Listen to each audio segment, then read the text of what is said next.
गंजवासुधा में मंगलवार को सनातन चेतना और समर सत्ता के रंग में पूरी तरह रंगा नजर आया। नगर में आयोजित हुए विराट हिंदू सम्मेलन के अवसर पर निकली शोभा यात्रा समर सत्ता, भोज और जगत गुरु के संदेश ने पूरे शहर को एक सूत्र में बांध दिया। जगत गुरु डॉक्टर राम कमलाचार्य वेदांती महाराज ने सम्मेलन को संबोधित करते हुए कहा कि हिंदू समाज यदि जाति, पंथ और क्षेत्रवाद में बटा रहेगा तो न समाज सुरक्षित रहेगा और न ही राष्ट्र। हिंदुत्व नारे नहीं बल्कि आचरण, चरित्र और सेवा से प्रकट होता है। उन्होंने कहा कि सनातन संस्कृति भेदभाव नहीं सिखाती बल्कि समाज के अंतिम व्यक्ति को गले लगाने की प्रेरणा देती है। भगवान श्री राम द्वारा सबरी के बेर स्वीकार करना और निषाद राज को अपनाना इसी परंपरा का प्रतीक है। जगत गुरुजी ने कहा कि 1925 में केशव बलिराम हेडगेवार ने चेताया था कि जातियों और मतों में बटा समाज कमजोर हो जाता है। समाज की शक्ति संगठन, समरसत्ता और संस्कारों में है। मलिन बस्तियों में जाकर कमजोर वर्ग के साथ बैठकर उनके सुख दुख में सहभागी बनना ही सच्चा हिंदुत्व है। क्षेत्र देश की बलिदानी परंपरा का स्मरण करते हुए संत राजाराम मस्ताना जी ने कहा कि गुरु गोविंद सिंह के त्याग और भगत सिंह के बलिदान का उल्लेख किया। कहा कि हिंदू समाज तभी सुरक्षित रहेगा जब वह संगठित, जागरूक और चरित्रवान रहेगा। संत राजाराम मस्ताना ने कहा कि जब हिंदू समाज संगठित रहेगा तभी यह देश सुरक्षित रहेगा। समाज को आपसी मतभेद भुलाकर साझा विरासत और संस्कृति को मजबूत करना होगा। राष्ट्रीय स्वयंसेवक संघ के जिला विभाग प्रचारक सौरभ सिंह ने कहा कि आज के हिंदू समाज को अपने पूर्वजों को याद करना चाहिए जिन्होंने देश और धर्म की रक्षा के लिए अपने देश वंश तक का बलिदान दे दिया। उन्होंने कहा कि हिंदू समाज की सबसे बड़ी शक्ति उसका संगठन है। 500 वर्ष के संघर्ष के बाद अयोध्या में श्री राम मंदिर का निर्माण इस बात का प्रमाण है कि जब हिंदू समाज संगठित होता है तो असंभव भी संभव हो जाता है। सौरभ सिंह ने कहा कि आज समय की मांग है कि समाज 5 प्रमुख परिवर्तन, सामाजिक समरसत्ता, कुटुंब प्रबोधन, स्वदेशी पर्यावरण संरक्षण और नागरिक कर्तव्य पर एकजुट होकर कार्य करे। कथावाचक कृष्ण प्रिया ने कहा कि केवल तिलक लगाने, वस्त्र पहन लेने या मंचों से भाषण देने से कोई हिंदू नहीं बन जाता। हिंदू वह है जिसके आचरण, व्यवहार और कर्म में राम और कृष्ण झलके। उन्होंने कहा कि आज पूरी दुनिया भगवान राम को इसलिए मानती है क्योंकि उन्होंने जीवन भर मर्यादा का पालन किया। यदि हम स्वयं को राम और कृष्ण की संतान कहते हैं तो हमें भी चरित्रवान, मर्यादित और करुणावान बनना होगा। सम्मेलन के दिन पूरा भगवा ध्वज, पताकाओं और स्वागत द्वार से सजा नजर आया। पाठशाला का परिसर भगवा रंग में रंगा दिखाई दिया। नगर के प्रमुख मार्गों और चौराहों पर नागरिकों ने जगह जगह आरती उतार कर जगत गुरु का पुष्पहार से स्वागत किया। श्रद्धालुओं को भारी भीड़ के कारण पूरा नगर धार्मिक उल्लास और अनुशासन का उदाहरण बना रहा। नगर की 11 बस्तियों से शोभा यात्रा और कलश यात्रा निकाली गई। सभी यात्राओं का संगम जय स्तंभ पर हुआ, जहां से विशाल शोभा यात्रा के रूप में कार्यक्रम स्थल तक जुलूस पहुंचा। जगत गुरु संत समाज के साथ पैदल शोभा यात्रा में शामिल हुए। करीब 2 किलोमीटर लंबी इस यात्रा को श्रद्धालुओं की भीड़, स्वागत और आरती के कारण लगभग 5 घंटे लगे। मार्ग में ग्रामीण क्षेत्रों से आई भजन मंडलियां, विभिन्न अखाड़ों के शौर्य प्रदर्शन और भारत माता महापुरुषों की झांकियां आकर्षण का केंद्र रहीं। शोभा यात्रा के दौरान नगर के प्रमुख चौराहों पर स्थापित महापुरुष की प्रतिमाओं के पास जगत गुरु ने अपना रथ रुकवाया और स्वयं रथ में उतरकर प्रतिमाओं पर माल्यार्पण कर भारत माता की जय, जय श्री राम के जय घोष गूंजते रहे। नागरिकों ने पुष्प वर्षा कर स्वागत किया।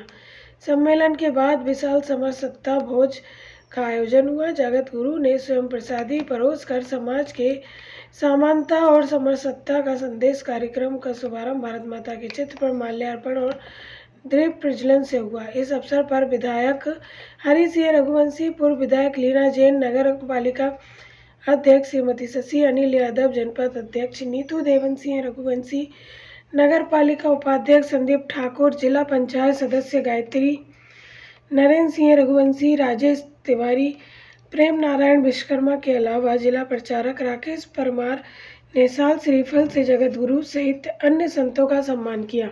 नगर के विभिन्न समाजों, सामाजिक संगठनों, धार्मिक संगठनों में भी जगतगुरु सहित अन्य संतों का सम्मान किया। कार्यक्रम का संचालन सनी भावसर ने किया, जबकि आभार मयंक टांक ने माना।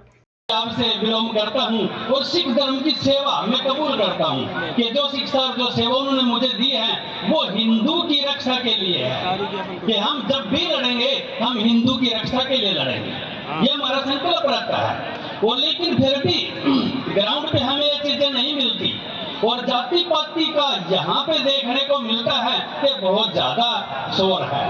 कहते हैं करते नहीं, मुख के बड़े लबार, काले मुखड़े होंगे फिर साईं के दरबार। कहते हैं करते नहीं है। क्यों? एक बार एक महापुरुष ऐसी सज्जन पुरुष थे जो कर पाएंगे। आज आप देख रहे हैं, आज के आपके पड़ोस के देश में जो कभी हिंदुस्तान था, उस बंगला में हिंदू की क्या स्थिति हो रही, उसका जिम्मेवार कौन है? हमारा संगठन का बिखरना। अगर हमारे पास में संगठन की शक्ति होगी तो किसी के माई के लाल की हिम्मत नहीं थी कि वहां पर हमारे बांग्लादेश के अंदर में हमारी माताओं बहनों को कुदरती से देख पाते, हमारे हिंदुओं को संतुष्ट कर पाते। पर ये ध्यान रखना कि एक कबूतर ने आती हुई बिल्ली को देख करके अपनी आंखें बंद कर ली, तो किसी ने पूछा तुमने आंखें बंद क्यों की है? कहा अब मुझे बिल्ली दिखाई नहीं पड़ रही है। कहा तुम्हें बिल्ली दिखाई नहीं पड़ रही है, पर बिल्ली को तुम तो दिखाई पड़ रहे हो। अगर अपनी खैर चाहते हो तो आज भी अपनी आंखों को खोल लो, अपना संकल्प जोड़ लो, हिंदुस्तान में एक बन जाओ, नहीं तो तुम्हारी भी वही बारी होने वाली है जो बंगाल में हिंदू की हो रही है, जो पाकिस्तान में हिंदू की हो रही है। अपने आप को संभालो शेरो, नहीं तो तुम्हारे म्यान में कोई हाथ डालने वाला है, तुम्हारी खड़क को कोई पकड़ने वाला है। ये केवल अपने मठों और मंदिरों की बात तक सीमित रह करके हम हिंदुस्तान की रक्षा नहीं कर पाएंगे। हम केवल जाति पाति बिरादरी में बट करके हम अपनी रक्षा नहीं कर पाएंगे। और हम जो बात चौकी पर करते हैं वो बात हमें चौके पर भी करनी पड़ेगी। भाषण में हम समाजवाद की बहुत बड़ी बड़ी बातें कर देते हैं, समानता की बहुत बड़ी बड़ी बातें कर देते हैं, नारी सम्मान के बहुत बड़े बड़े हम यहाँ पर निबंध पढ़ देते हैं। लेकिन जब निजी आचरण में घुस करके देखा जाता है, उनके घर के अंदर में जब देखा जाता है, तो उनका जो बिखराव है, जो उनका व्यक्तित्व है, न देश से मेल खाता है, न देश की संस्कृति से मेल खाता है, न हिंदुस्तान से मेल खाता है। लेकिन कुछ कारण रहे कि हम जो है कुछ भागों में कुछ जगह पर सिमट करके रह गए। एक हम देश में सिमट करके रह गए, जिसे सनातन को, इसे हिंदू कहते हैं, हिंदुस्तान कहते हैं। लेकिन फिर भी हम उस परंपरा से आते हैं जिसमें ये जो जेंजी बैठी हुई है, जो बच्चे बैठे हुए हैं, उनको एक पूर्वजों ने उद्घोष किया। जब दीवार में चुने जा रहे थे तब उन्होंने वो छोटी सी उम्र में 8 साल, 7 साल, 10 साल और 15 साल, 16 साल की उम्र में ये उद्घोष किया कि भरो ईंट भरो गारे, चुनो दीवार हत्यारे, हमारी सांस बोलेगी, हमारी लाश बोलेगी, हमारे दशमेश की, पिता दशमेश की जय हो, हमारे देश की जय हो। हमारे जो है उस गुरु गोविंद सिंह ने जब वो घर आए, उनकी मां ने पूछा कि बेटे कहाँ गए, तो उस गुरु गोविंद सिंह ने उस उद्घोष किया। हम उस परंपरा के लोग हैं। उन्होंने कहा कि देश धर्म के वास्ते वार दिए सुत 4 और 4 गए तो क्या हुआ, जीवित कई हजार। गंजवासोदा से ओम प्रकाश चौरसिया की रिपोर्ट।